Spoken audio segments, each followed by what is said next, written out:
Did you know that in colonial Tanganyika, punishments for crimes were reportedly 3 times harsher than in Europe for the same offenses? This is just one example of the systemic injustice that defined colonial rule in Africa, a period where the very definition of crime was weaponized to control and exploit African populations. Welcome to the History, Mystery and Crime channel, where we delve into the dark corners of the past to uncover untold stories of injustice. Today, we are examining colonial crime history in Africa, a legacy of violence, coercion, and the criminalization of everyday African life. This isn't just a history lesson, it's a cold case examination of crimes against entire nations, crimes that often went unpunished and remain largely unacknowledged. Colonial crime history is best understood as the story of violence, coercion, and the manipulation of criminal law under colonial rule. It encompasses everything from conquest massacres and forced labor to land seizure, punitive policing, and the criminalization of actions that protected African autonomy. The most striking pattern is how colonial states redefined resistance, movement, labor refusal, and even evasion of colonial authority as criminal acts. Colonial legal systems reserved the most serious offenses for actions perceived as threats to state authority. These included rebellion, murder, rape, highway robbery, piracy, arson, administrative malfeasance, and even offenses related to the slave trade once colonial powers outlawed it, of course. However, the hypocrisy of condemning something they themselves had perpetrated for centuries is a bitter pill to swallow. The expansion of prison systems was a key feature of colonial rule. The earliest known prison-like institution appeared in Sierra Leone in 1812. From there, prison systems spread alongside former colonial rule across the continent.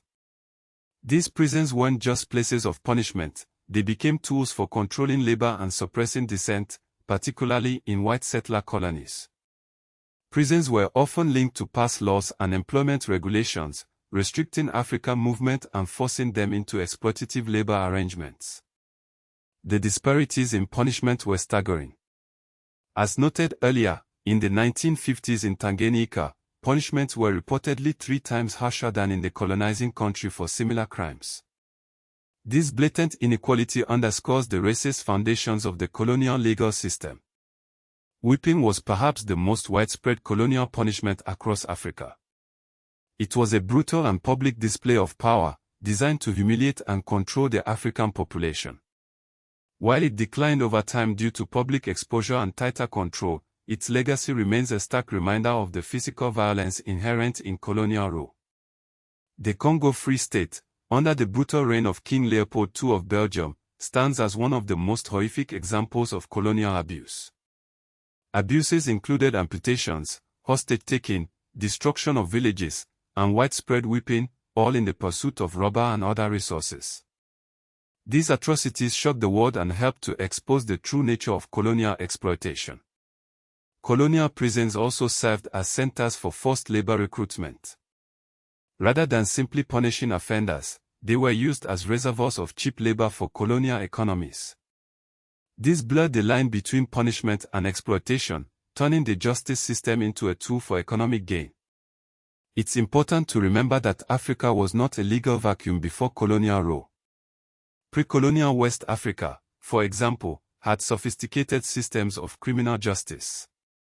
The Songhai Empire administered justice through both Qadi courts, dealing with Sharia matters, and royal justice, reserved for cases of treason and other serious political offenses. This demonstrates that African societies had well-established legal frameworks long before the arrival of Europeans. Colonial states often treated crime as a category inextricably tied to political order. They redefined African everyday behavior as criminal, especially under settler regimes where movement and labor were tightly controlled. Acts of resistance, no matter how small, were met with swift and harsh punishment. The expansion of imprisonment in Africa was not solely about punishment. It was intrinsically linked to capturing labor, turning prisons into labor reservoirs for colonial economies. This highlights the economic motivations behind the colonial justice system. Even the infrastructure of the slave trade played a role in the development of colonial carceral systems. Barracoons, or forts, used as holding spaces for captives awaiting shipment, evolved into prison-like structures under colonial rule. Colonial punishment was often public and bodily, with whipping as the most common form. This made colonial power visible and humiliating, reinforcing the social hierarchy. The criminalization of apartheid law violations in Southern Africa further widened incarceration. Ordinary acts of survival were made illegal, leading to mass imprisonment and further oppression. In pre-colonial West Africa, a two-tier system of criminal justice often existed. Ordinary matters were handled under religious or civil law, while serious political offenses fell under the ruler's direct authority. This highlights the complexity and sophistication of pre-colonial legal systems. The historical record in Africa is not just about colonial abuse. It also includes evidence of African legal institutions that existed before colonization, a fact often omitted in popular discussions. Colonial criminal systems transformed Africa into a governed space of extraction and discipline, not just administration. Law became a tool of economic exploitation as much as political control. The carceral system became central to colonial governance, especially in settler zones, where law reinforced racial hierarchy and labor control. Colonial violence left long-term institutional effects.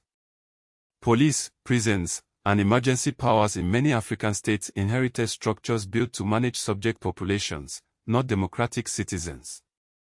The atrocities of the Congo Free State became globally significant. They helped to crystallize international awareness of colonial crimes as systematic rather than accidental. African legal history before colonization is crucial. It contradicts the older colonial claim that Africans lacked complex institutions. The Songhai evidence shows that organized criminal justice existed independently of Europe. Modern African debates over policing, detention, and public order still reflect colonial-era systems built around control of labor, movement, and political dissent. The persistence of harsh policing in some states can be traced to colonial legal frameworks that normalized coercive enforcement over participatory justice.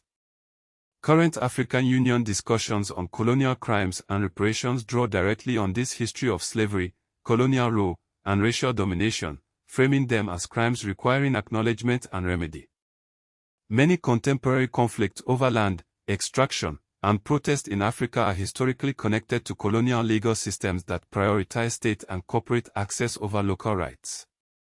Modern calls for reform in prisons and policing often target institutions whose original purpose was not rehabilitation, but subjugation and labor extraction.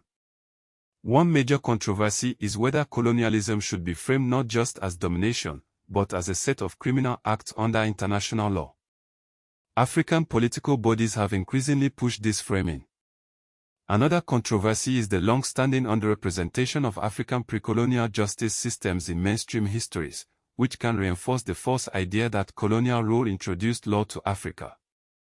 Colonial archives often record African resistance as crime while minimizing or sanitizing the violence of conquest and punishment, creating a distorted legal record. The scale of some atrocities remains disputed in the public sphere because official acknowledgement has often lagged behind. Scholarship, especially regarding the Belgian Congo, French North and Equatorial Africa, Cameroon, Madagascar, and Algeria. Public debate remains intense over reparations and legal responsibility because many former colonial powers have offered regret without binding accountability. In some cases, the crimes of colonial rule were not hidden completely, but they were normalized through legal language. Forced labor, past controls, and corporal punishment were treated as routine governance rather than violence. The legacy of colonial crime in Africa is a complex and painful one. It's a story of systemic injustice, exploitation, and the criminalization of entire populations. By understanding this history, we can begin to address its ongoing impact and work towards a more just and equitable future. The echoes of colonial-era legal structures still reverberate across the continent today. The challenge now is to dismantle these legacies and build systems that truly serve the interests of all Africans.